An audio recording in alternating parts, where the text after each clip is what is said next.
Did you know that in Texas, the judge does not have to divide community property 50-50? We are a community property state, but not a 50-50 state. Community property isn't owned half by you and half by your spouse. It's owned 100% by you and 100% by your spouse. Jointly, you both own all of it. And in Texas, the judge's instructions are to divide community property in a way that the judge thinks is fair. Now, granted, most of the time, they will think that 50-50 is the fair thing to do, but they don't have to, and they don't always. My name is Laura Hurd, and I'm an attorney in San Antonio, Texas, who's been helping folks get divorced since 1987. And this is one reason why it's really important to have a persuasive attorney on your side when it comes to dividing up community property.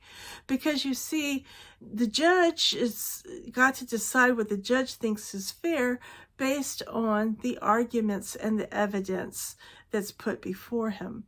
And they can consider things such as fault in the breakup of the marriage. Was there any domestic violence in the marriage? Was there any adultery or dishonesty in the marriage? Were the parties completely transparent in providing all of the details of what the property and debts were? Or did some of them try to hide things from the judge?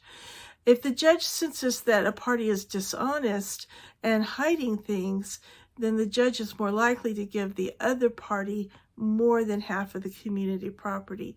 And the judge also looks at what is your earning capacity after divorce.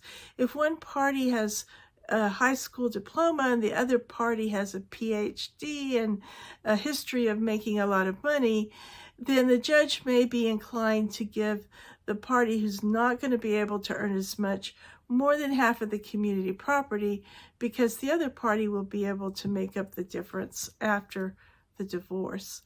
So there are many things for the judge to consider, and it's really important to have an attorney who can lay out those things to the judge in a persuasive way to make sure that what you get is what you want and what you think is fair.